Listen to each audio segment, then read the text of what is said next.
Well, welcome aboard. Again, this is something we decided to implement to help increase the connection that we have with our campus coordinators.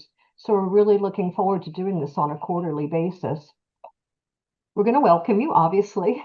Then we're going to go over the recent changes that have been implemented that some of you are really aware of and some of you might not be as aware of. Then we're going to take a look at some of the common issues that we've been experiencing. We're going to have a section on the benefits of the National Certified Counselor Board certification.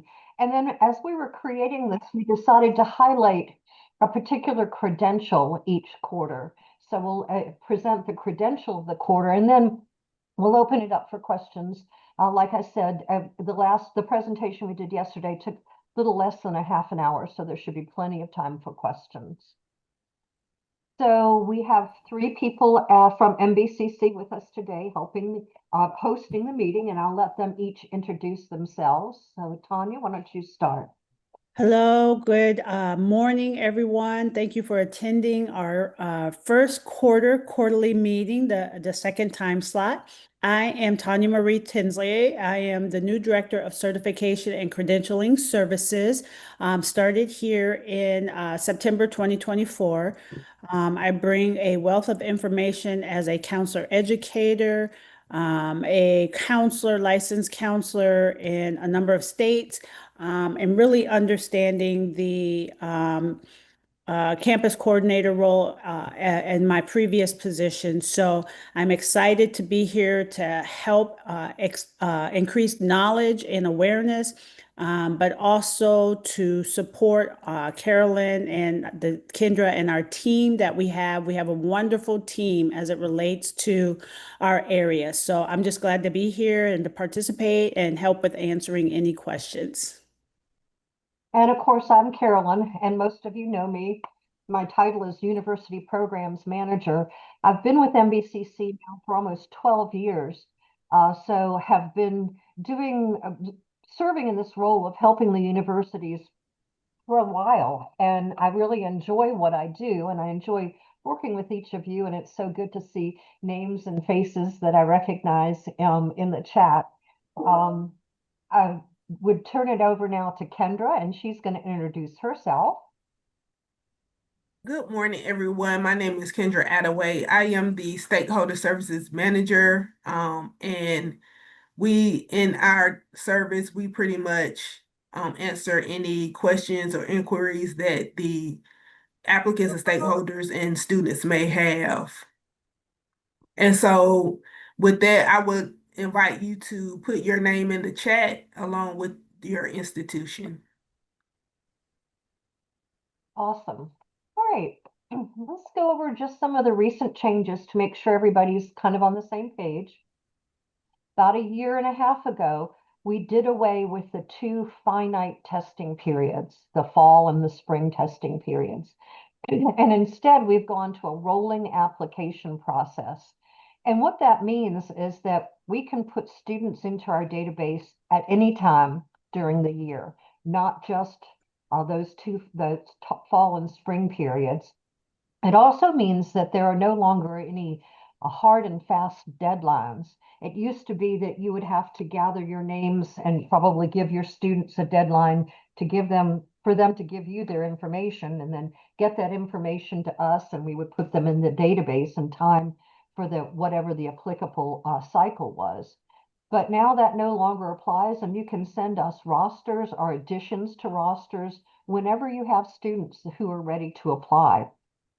Along with that, we now have a rolling exam administration. And what that means is that the exam is administered by Pearson VUE any day of the year except for the holidays in which they're closed. So instead of the 6-week testing window in the spring, in April and May, or in the fall in October and November, now when somebody's application has been approved, they get a 6-month testing window.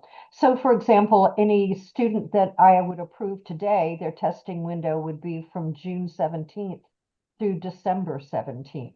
And they can schedule their exam anytime during that testing window. We are hoping that this has lent itself well to Oh no, ability for the students that's at mine. various stages in their school year and allows them to have more say over when they are actually going to take the exam. We're now requiring a yearly participation agreement instead of what we used to do. We'd have you send us a participation agreement at the beginning of each cycle. Now we just need one per year. And either me or Terlisha, my assistant, will reach out to you if we need one of those participation agreements. A lot remains the same. Don't like you And the right now. core of what we do remains the same. So the students must be endorsed by your program to be eligible. And the endorsed students are submitted using the Excel roster template that we provide you with. The endorsement is good for up to 2 years. So if you endorsed a student today, if you sent me somebody today, that application can be used for up to 2 years, even if they've already graduated. I think that's a nuance that a lot of folks don't necessarily understand. So once they've been endorsed, they stay endorsed for that 2 year period. And the endorsement will allow for 3 attempts to pass the exam with that one application. If for some reason they didn't pass in those 3 attempts, that application would close. The student NCC application would close, and they would either need to apply to take the exam through their state licensure board, or if they wanted to be nationally certified, apply for the national certification as a non-student. Your program will still receive 2 aggregate exam reports per year, and you see the dates, the parameters that we've set for that, January 1st through June 30th. We'll have those reports into your hands, we're hoping by mid-July, and the same for Rude. 1st through December 31st. We hope to have those reports to you in mid-January. And you all are still responsible for ensuring that students understand that this is an application for the National Certified Counselor Board certification. A lot of students are not as aware of that as they need to be. They think of this as an application to take the exam so they can become state licensed. Yes, it serves that purpose. The exam they take as part of their national certification application can be, in most cases, used when they're ready to apply for state licensure, but it's not just that. It's also an application for the National Certified Counselor. And we'll talk some more at the end of this presentation about what being a National Certified Counselor really means and how it can be of great benefit to your students. So those are the things that remain the same. Then we wanted to touch on some common issues. So Kendra, just say a couple words about some of the types of emails and phone calls that you all get in stakeholder services, and then we'll go into some specifics.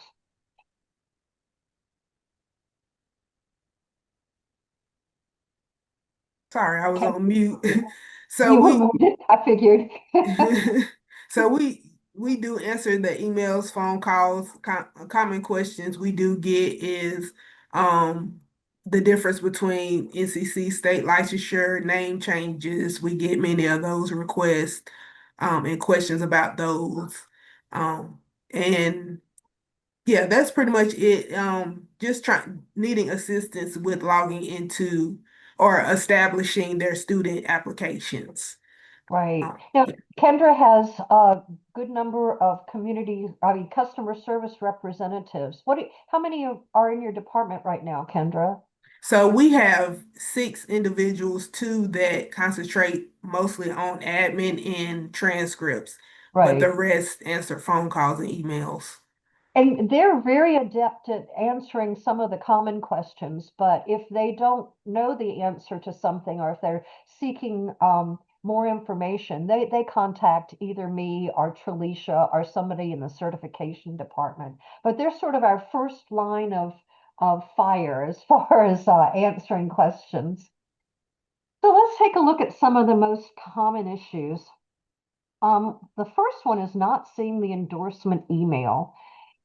Apparently, this email often goes into spam and junk filters, especially if your school email address has very vigorous filters. And I know with all this phishing and spam and and malfeasance that goes on in email that a lot of schools have very rigorous filters. So if the email that they get sent when we put them into the database goes into spam or junk, they don't know it's there. And if they don't know it's there, they often end up submitting an application that they're not eligible for. So the solutions that we have come up with are when we upload the roster into the database, we send you an email letting you know that we've done that. And that's kind of your cue to then remind your students to be on the lookout for that invitation email and tell them, check spam or junk or whatever filter there is. Also ensure that the students are aware that the only way they can access the student application is through a unique registration code that gets sent to them in the email when we put them into the database. The other thing that we might be able to consider is having the students use a personal email address and then allow nbcc.org into their address settings. I know some schools want everything having to do with the school to be done through the school's email address, and that's fine. But if you have the option to allow the students to submit a personal email address, that can in some cases take care of that issue. Plus, once they've graduated, if your school doesn't maintain their school address, they've got a personal address and can stay in contact with us. While we're on this page, let me just briefly explain the process as it happens. We receive a roster from you. We upload it into our database. As soon as we upload it into our database, an auto-generated email is sent to your student with that unique registration code that I just mentioned. And like I said, that is the only way they can access the student application. Once they've accessed it and submitted it, it goes into our review queue. The review period can take up to 10 weeks. We aim for 8, but it can take up to 10. And once their application has been reviewed, that's when they get an email letting them know that their exam window is available to them, that 6-month testing period. So that's kind of the process that it goes through. And that's why that registration code that they get in that original email to them is very important. Like I said in the previous slide, if they don't get that, sometimes they end up submitting the wrong thing. So this is a copy of the email that they get sent with some of the information redacted, but you see at the very beginning, it says, you've been endorsed to apply for the National Certified Counselor, NCC credential. And to begin the application, it gives them a link to our credentialing gateway, the database that we use, and the code that they need to use to access their specific student application. So the most common thing that they do is if they don't get the email or don't see the email, they've gotten it, it's just a matter of seeing it, and they go onto the website, they look at the applications drop-down menu, they're going to see 2 choices that they often make. The number one choice that they make is they'll choose to take the state licensure exam. And this is kind of logical for their part because they know that one of the things that they have to do is get the licensure exam taken so they can, start to practice their profession and make money. So a lot of them will accidentally choose the state licensure exam. Not an issue if it's a state where there isn't a pre-approval process. They can go ahead and take the exam that way.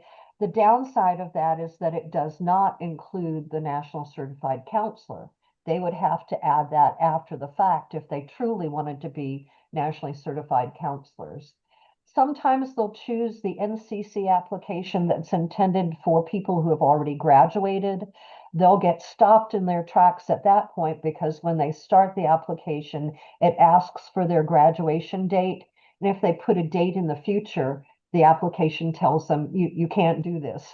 You're not eligible for this application. And that's when they email Kendra's folks and we figure out what's going on. So the solution to that is that, again, reminding them that the student application is only accessible using that registration code. Now, we realize that there is a bigger solution to this, and we're putting it into place but it's going to probably take a couple months to get implemented. And that's that our IT team is in the process of adding the student application into the drop-down menu that they have access to in their gateway account. However, to actually get to it, they would still need that access code, the registration code. So let's say they find that once the IT team has done that, they choose the student NCC application. It won't let them proceed unless they have that original registration code. And they can certainly email us and ask us for it. We get that email quite commonly, as a matter of fact. Carolyn, can you go back for a second? Sure. And somebody had a question about when they sorry. get the endorsement email, can they send that along to the students that cannot find the email we sent to the student directly? We send it when they'll contact us, or sometimes a lot of times what will happen is that you as the campus coordinator will contact us and say, so and so says that they didn't get their email. We go back into the database and then resend it to them. Now they're alert to it and they know they need to be looking for it. They typically find it. And another common thing, and Carol Cotter knows this very well because this is one of the most common thing she and I email about is anytime we put them into our database, it generates a registration code. Our database has a bit of a flaw in that if somebody's already in, it allows us to add them again.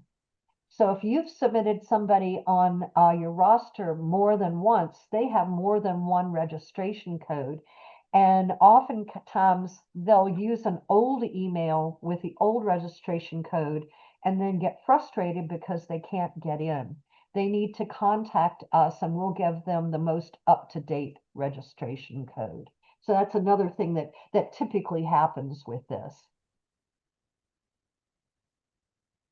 Okay. Carolyn, I'm just gonna, I'll come back to the states and both Carolyn and I can talk about the states where students have to apply directly. Right. Just with regards to the email that the students receive, it comes directly from our database to their gateway account. And so it only goes to the person's account whose email is on the account. So Correct. we are not able to CC the campus coordinators. No. Okay, so that was the question. No, we Yes. can't do that.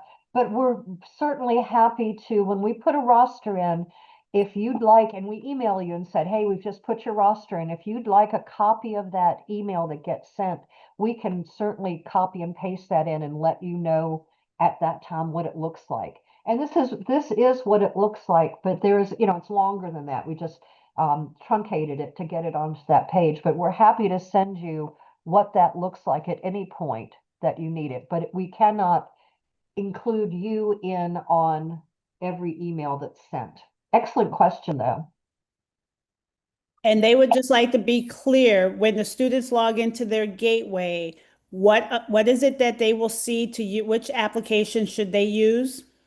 Okay, when they log into their gateway account, if they've used the proper registration code, it has two identifications depending on whether your programs are KCREP accredited or not. It will either say NCC KCREP student application or NCC regionally accredited student application. So it will have the word student in it, and that's when they know that they're in the right place if it has the word student in it. If it doesn't have the word student in it, that means that they have created initiated an application for somebody who is not a student and hasn't been put into the database. That help? That helps. Awesome. And we'll come back later at the end, Marina, to answer your question about the states. And I'm going to put a list to the states, and then we'll come back to the specific states that you need to apply to.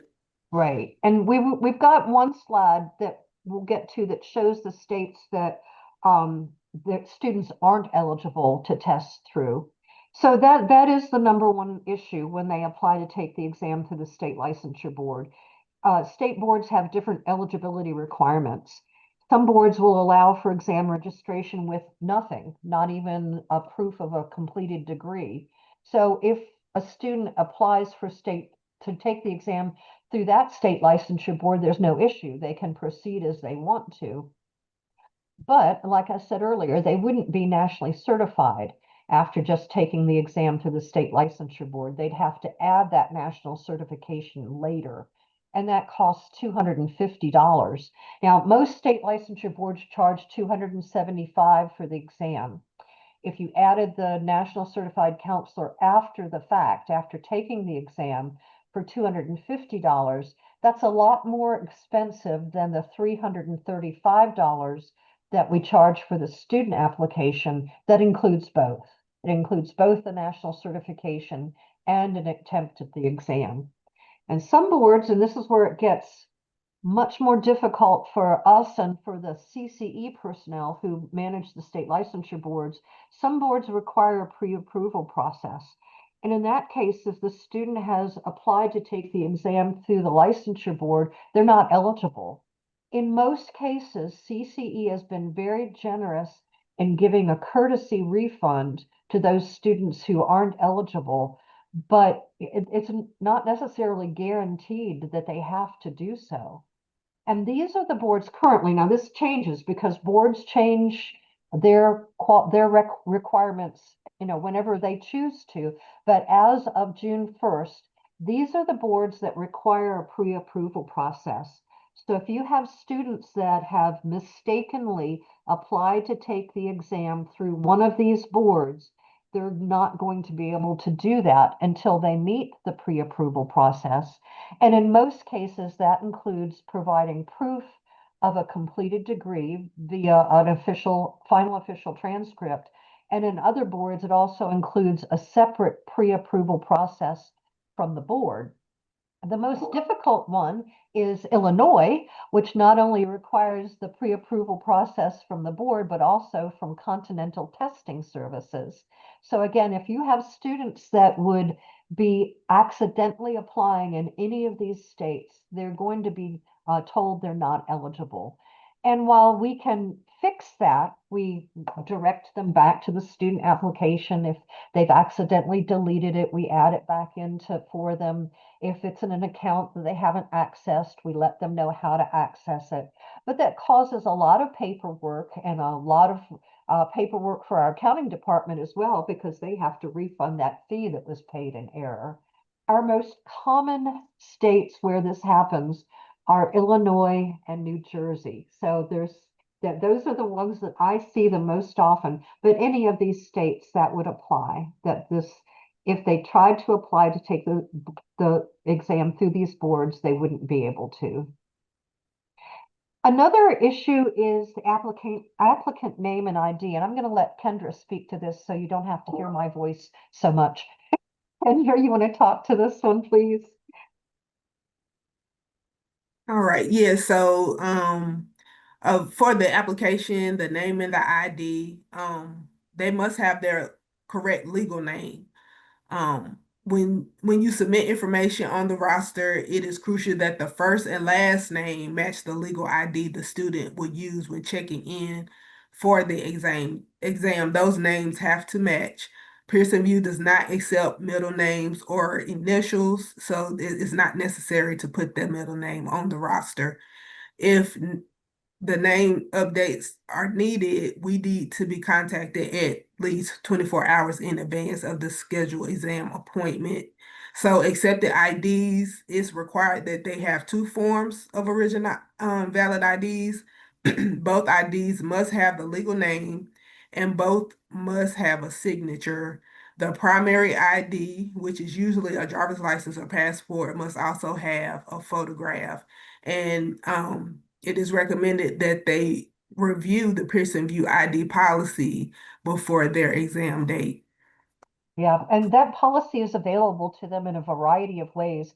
It's part of when they log on to their account to schedule their exam. There's a whole list of things that they're supposed to read through, and one of them is the Pearson VUE ID policy. So it shouldn't come as a surprise, but it's amazing how many folks do end up going to the Pearson VUE Test Center and being turned away because they didn't have the correct name in our database that matches their ID. The most common would be if you have a Catherine, for example, and she goes by Kate, it has to be Catherine and not Kate.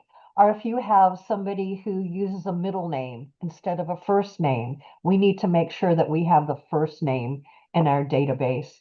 And it kind of breaks my heart a little bit because I'm the one that handles these when it happens. And you can imagine how excited the student was. They're all geared up and ready for the exam, and then they get turned away. So that's always sad. Another thing that we'd like to point out is exam administration issues. When COVID hit, Pearson VUE created, in conjunction with NBCC, created an online version of the exam. And it's called OnVUE. And that option is still available. They've kept it available. And a lot of people feel like, oh, this is going to be great. This is fantastic. I can take the exam at home in my yoga pants and t-shirt, and I don't have to travel, and I'm in my own comfortable surroundings. But it's not as easy as that. I would say that about a quarter of the OnVUE exams end unsuccessfully or are not able to be begun successfully. And a lot of that has to do with having the proper equipment and an internet connection that can keep that exam going for the full 4 hours. So even things like a dip in internet bandwidth. Let's say you started your exam at 4 o'clock in the afternoon and you're in a big apartment building and everybody gets home from work about 5:30 and starts using their computers and the bandwidth lessens, and maybe your exam freezes up or something like that happens. If your exam freezes and the Pearson VUE Tech folks can't help you get it restarted, the exam gets revoked and you'd have to try to take it again. It's also a lot less flexibility. You have to maintain eye contact with the webcam. You can't move around or get up and take stretch breaks. You're only allowed one 15-minute break after you've completed the first half of the exam, and you can't talk even to yourself. And this would be the one that would drive me crazy. I like to kind of talk to myself as I'm going through things. But remember that this is being monitored by a remote proctor. That person is not in the room with you, and they have to be very cautious about exam security. So they would assume that if they hear somebody talking or that if they see somebody looking away from the webcam, that person might be trying to cheat, and they would revoke the exam. So that happens more often than we want it to. And my word of advice is that let the professionals administer the exam. Whenever possible, go to a Pearson VUE Test Center. If something happens at a Pearson VUE Test Center, let's say a thunderstorm comes through and the electricity goes off, it's up to Pearson VUE to make that right. If you're choosing to take the exam OnVUE in your own home or office, then it's up to you to make sure everything works well. The last thing I'd say about the OnVUE exam is that it does allow for fewer special exam accommodation options. Currently, the only thing that can be allowed is extra exam time. So if you have a student that has other needs, for example, if you have a diabetic student who needs to have glucose monitoring and supplies and drink and food, if you have somebody who has sight or hearing issues, if you have even somebody who has, I talked to a woman a couple weeks ago who has fibromyalgia, and she has to be able to get up and move around, or she's in such pain that it's not fair for her to try to take an exam with that kind of pain. She would not be a good candidate to test OnVUE, and we encouraged her to go ahead and test at a Pearson VUE Center.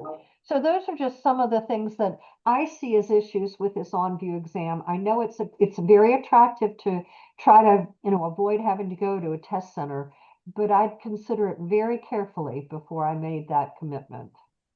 Carolyn, before we go to the benefits, I know we're going to have questions at the end, but I want to go back to two things that you had said before that some people have questions. Okay. One, students get 3 attempts. So Sarah wanted to know, does that mean their 335 covers 3 different attempts, or do they have to pay again for each attempt? Excellent question. The 335 pays for the NCC certification and 1 attempt at the exam. If they don't pass their first exam, they pay $150 to retake the exam. And if they don't pass their second exam, again, they would pay the $150. So we're not charging the whole fee again because part of the fee is for the national certification. But we do have to pay Pearson for every person that takes an exam through them. So, we have to have the funds to be able to pay for that other exam that they're taking. Much cheaper though than if you took it through the state licensure board. Each time you take the exam through a state licensure board, you're paying the full fee. So it would be $275 each time then. And I think that's a good point, Carolyn, because we have had students that don't follow the instructions of using their code and registering under the university program, and they'll register for the state licensure. If they don't pass, they have to pay the full amount. So Right. as you're talking with students, and I have done this with my students, is reiterating, making sure that they're clicking on the right application when they're going into the gateway. Right. And we do have folks that will re-register. It started out with a student application, failed, and then re-registered with a state application. Again, if it's a state where a pre-approval process is necessary, CCE will refund that fee so that they can then use the $150 re-registration. So we try to make it as positive for the students as we can, but a lot of it comes down to them having some ownership of knowing what they're doing and how they should be doing it. Yeah. And I'm going to turn it over to Tanya, and she's going to talk about some of the benefits of national certification. She's much more qualified to do that than I am, since she is a national certified counselor. Yep. And I just want to let you know, Marina, we'll get to your question at the end regarding the international students. And so one of the things that I try to help students understand, especially coming from our programs, is that there are benefits. Sometimes they think, oh, I only have to do this one time. And I try to help students understand that this is just not a destination. It's a process. And so when they take their exam, they pass, they turn in all the rest of their documents, they are able to say that they are a nationally certified counselor even prior to when they are licensed. And one, that helps to protect the counseling profession. It's at the standards for the National Certified Counselor serve as a national model for counseling. There are benefits in terms of earning the distinction and putting their badge on their website or on their emails, their email signature or social media platforms. They'll receive our NBCC official monthly newsletter, our NBCC visions. They will be the first to know about counseling career fairs. They'll have access for free monthly webinars that provide free NBCC continuing education credits, and this benefit alone pays for it in itself. We have access to low-cost CE hours for reading articles published in the Professional Counselor, our NBCC's open access peer-reviewed journal, discounts to liability insurance, 6 months free subscription to Psychology Today, opportunities to become a board member, but then they can also get involved in volunteering, serving as a subject matter expert and engaging in examination development. Brian Banks, who's now over our government affairs, he is working with each state to have NCC counselors get involved in advocacy at both the state level and the national level. So there are many benefits of being a NBCC, NCE certified counselor, NCC. We also want to make sure that students understand that they'll have yearly maintenance fees, but then on their 5th year, they will then need to submit up to 100 hours of continuing education credits. So it's helpful to let students know that this is just not a one-time shot. This is their part of their journey, part of their career as a counselor, to maintain the certification as they move forward in their careers. Next slide, Carolyn. Oh, whoops, I went too far. So one of the things that we are doing, we have more than just the nationally certified counselor credential. And so what we want to make sure that we do each quarter is highlight a credential of the quarter. The credential of the quarter that I would like to highlight is the Global Career Development Facilitator. We know that we have students who want to work. We know that they work in a variety of contexts with a variety of issues. We know school counselors focus on career and lifestyle development as part of the Ask a National model. We know that those mental health concerns might be involving career issues, especially in today's cultural context. And so the Global Career Development Facilitator credential is a highly recognized credential within the career development profession. It sends a clear message that a credential holder is well trained and held to a professional standard. And the credential is developed with consultants from global experts in a variety of career associations and training organizations to maintain the credential. So one of the things I like with this credential is that it just adds credibility to a person's work. Last week at the NACE conference, the National Association of College and Employers, I was listening to a presenter and I said, she's talking about career development. She works in higher education and career services. But I also said, oh, she sounds like a counselor. So when I went and talked to her, she has her master's in education, school counseling, but also she is an NCC and she's a GCDF. And so this credential just adds to a person's professional expertise and adds credibility. Next slide, Carolyn. Kendra put the link in the chat box for more information, but it's developed by CCE, the National Career Development Association, and the National Occupational Information Coordinating Committee.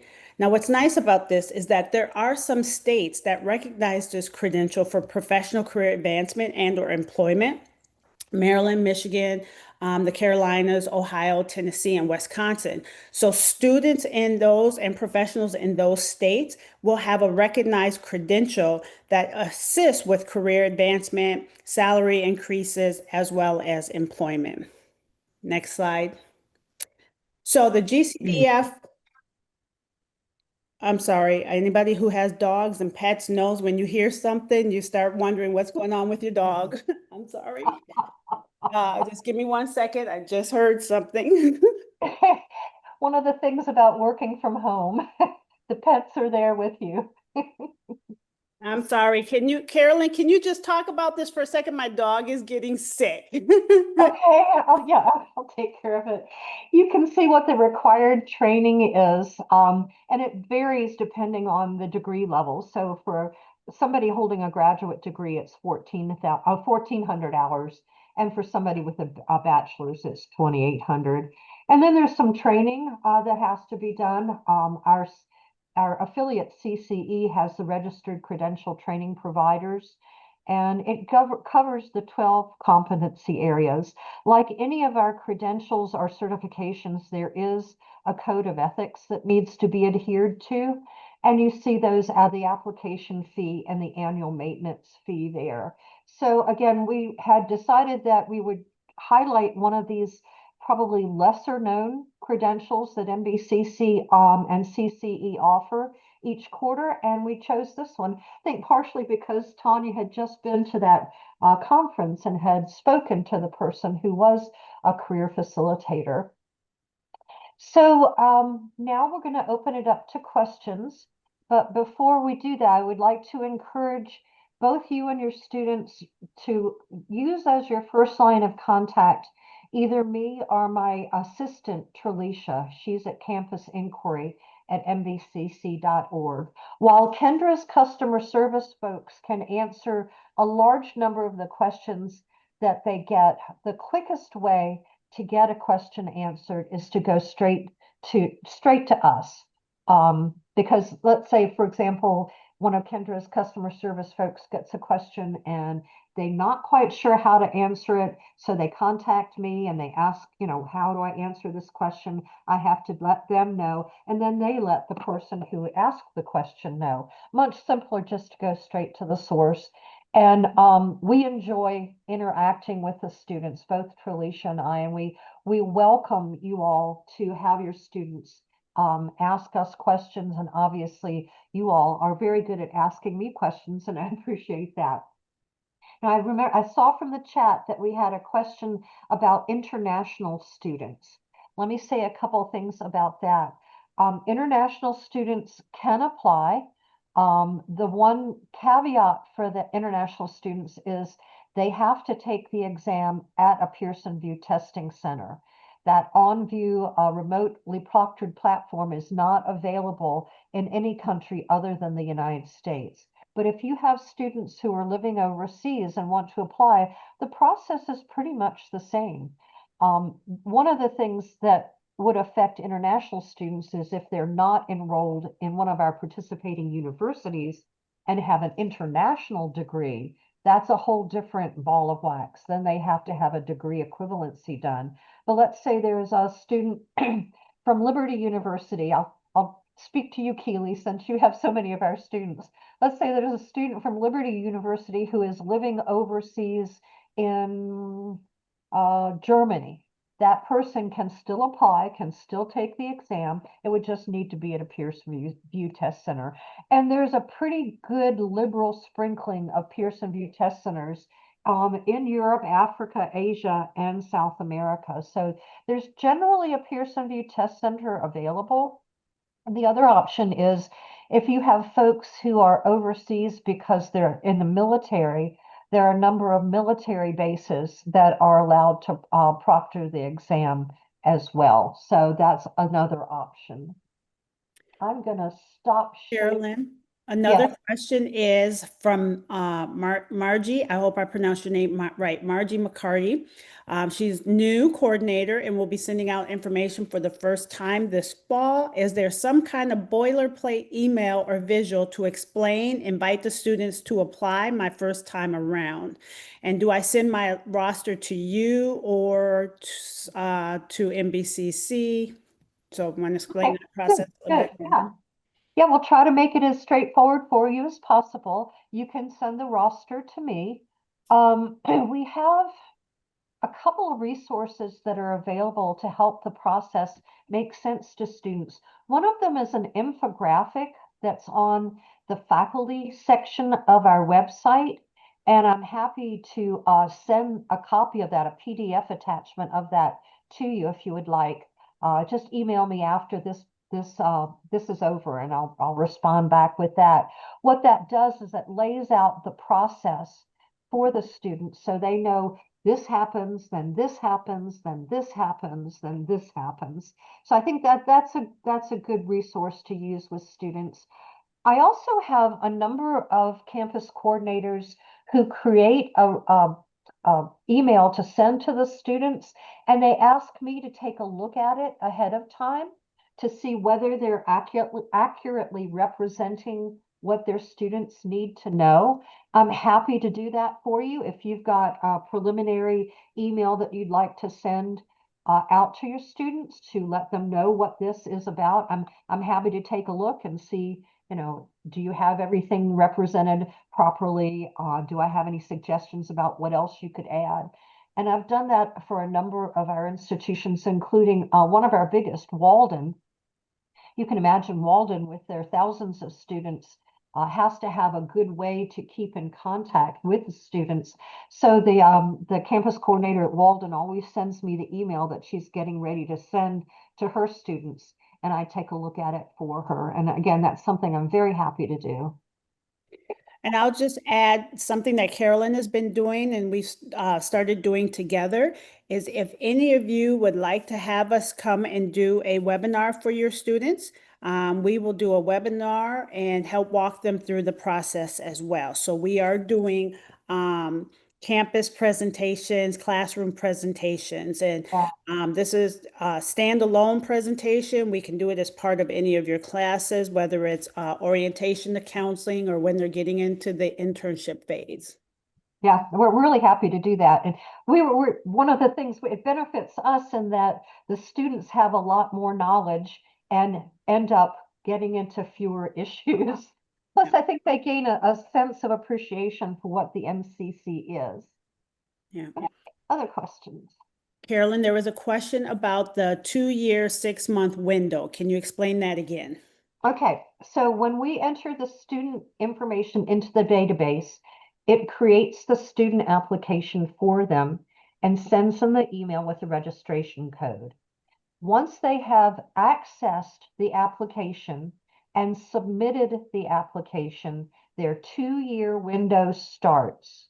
So they have 2 years in which to take the exam, complete their the certification requirements, which would mean graduating from their program and sending us a copy of the final official transcript. So that's what the 2-year thing is about. And again, you'll have a number of students who, for whatever life circumstances, may choose not to submit the application right away. That will stay in our database again for that 2 years as well. So let's say I put somebody in today and they have some life circumstances that changes. A lot of times with students this age, it's an aging parent. I had a woman who had to become the caretaker for her father, and she needed to ask for an extension for her exam window. Of course, we understand that life happens and we want to help out whenever possible. So again, the 2 years happens even after they've graduated. They can still complete the student application. Absolutely. Going back to international students, because they're not getting licensed in a particular state, could they take either the National Counselor exam or the National Clinical Mental Health Counselor exam? Yes, excellent question. Very good question overall. And that applies even to some of their states. Some of the states allow you to choose whichever exam you want for licensure. So yes, this NCC application allows for either the NCE exam or the NCMHCE exam. So for your international students, they would want to take whichever exam kind of matches their learning style, remembering that the exams are very different. NCE is 200 multiple choice questions. NCMHCE is 11 case studies that you answer questions about. So for some folks, there's a more natural fit for the clinical exam, and for other folks, there's a more natural fit for the more standard 200 choice question exam. Okay. Yep, there's no fee for the webinars and the classroom presentations, campus presentations. So just email Carolyn. You can email myself, but Carolyn and I will coordinate our schedules and the days and the times to be able to provide that information. Let's see. I also want to mention too, like I said earlier when I did my introduction, I am excited. I have a great team that I work with as it relates to the team members in the university program, our applications, our renewals, and our stakeholder services, where Kendra is the manager. Just know that behind every email, behind every contact, there is a human person. And so again, they're wonderful people, and they're here to help. We're all here to help and not make things difficult, and being able to answer questions and guide the students and the stakeholders to the necessary point person. Right. And I would also echo that most of us that work under Dr. T, under Tanya, are not NCCs. We're just people who appreciate what it is that NBCC does.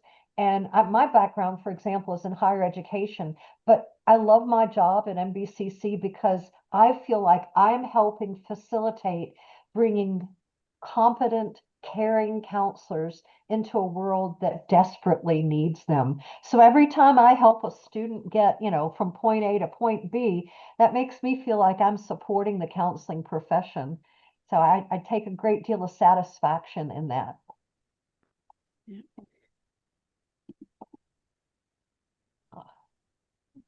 Is there a way to getting the GCDF that may not require taking any courses?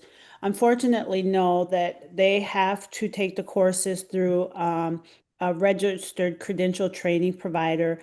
And so the way I have looked at it is that these providers, so if your school decides that they want to become an RCTP, your schools could do that and your courses could fall under that as well. And so I think it's really important that, and I'll put in the chat about if your school, there are many colleges and universities with our counselor education programs that are RCTPs where they have continuing programs and webinars that fall under the RCTP. But right now for the GCDF, it's just the required RCTPs that can provide the training. But you as an institution, if you are interested in becoming an RCTP, and I put the information in the chat box, and then we will have you contact and talk with our colleague, Dr. Winifred Lawson Graves, who works with all of the colleges and universities for becoming the RCTP. Sarah's asking what's the cost for yearly maintenance for the NCC. It's currently $85. $85. And in my mind, when I'm talking to students about that, some of them feel like, well, why should I have to pay more money if I've already become an NCC? One of the things that $85 does is it goes to support our advocacy efforts. And Dr. T mentioned Brian Banks earlier in the presentation. He is a vital force for advocacy for the counseling profession. He deals at the national level. We also have relationships with all the different state boards to advocate for the things that are important for counselors. And NBCC has been very instrumental in pushing forward the Counseling Compact, in pushing forward the ability for mental health counselors to work with military personnel and with veterans. So, well, I guess veterans and military personnel are the same thing, and with Medicaid. So those dollars go to good use. We are a nonprofit organization, so we plow the money that we make back into making the profession better.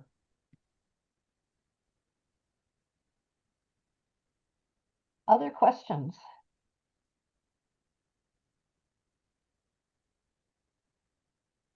Been a very good, vigorous session. I like it when we get questions. That helps me understand what I need to explain better in the original presentation. Here's another question, and it's okay, Shelley, to ask the question. What is the 6-month testing window if the student is endorsed for 2 years? Okay, if they missed 6 months? Okay, that's a really good question. Let's use an example. Let's say the student submits the application and is provided with a 6-month testing window, but then, oh, I don't want this to sound too negative, but it just happened recently, gets diagnosed with cancer and has to go through chemotherapy treatments. They're not going to be ready to take that exam within that 6-month testing window that they've already been granted. So they will email me and explain their circumstances and request a new 6-month window. We do it a lot, and we do it for a variety of reasons. Sickness of an applicant, and even things like relocating across the states, from East Coast to West Coast, getting married. I mean, life happens. So if you've got a 6-month testing window as a student and something is interfering with your ability to properly prepare for that exam, to take it during that 6-month testing window, they simply need to email me and explain their circumstances. It would be a rarity for us to say no. Again, we're a group of people committed to helping counselors become the professionals they need to be, and to flexibility, and to extending grace whenever it's required. So we try to make it as easy for them as possible, given whatever life circumstances they have. Now, I'll mention, so we're really glad that you have attended this quarterly meeting. Each quarter, when we have the meetings, the topics will be different. So what we present in the next quarter will be different from this quarter. We'll upload the video on our YouTube page. You'll be able to get a copy of the PowerPoint slides. We are excited for any of you that will be attending ACES. We will be doing a meeting in person, and so we would love to have you come by to our session. Once we get the date and the time, we will make sure that we send that out to each of you to be able to provide information and meet you in person as well. And we'll be doing the same thing for ACA, we hope. We anticipate doing the same thing for ACA. So we're looking forward to helping you understand the process as well as you can, and also providing you with any resources that would be helpful to you. So let us know what we can do to make your lives easier as campus coordinators, and we're there for you. Yes. The last thing I just want to mention as we close, I'm thinking about some of the conversations that I've had with students and stakeholders, just to understand the exam content. I always tell them to go back to talk to their previous professors about course content areas. We do not endorse a specific review program, but we do have something on our website that has suggestions for resources, but we also have our exam handbook that has a guidance of the overview of the questions and the types of questions that we have. And so again, I think I put the link in, but I will put the link in with the content that has options about the content, sample handbook, but it really is in line with what is KCREP required, KCREP lookalike regional programs, our workforce areas. And so we just want to make sure that the students have the content areas that connect with their courses. All right. Well, that's a good way to wrap us up. Any other questions from anyone? It's been a great pleasure. And again, we hope to see you at ACES. If not, certainly stop by for one of the online quarterly meetings that we'll also have in October. Absolutely. Thank you all.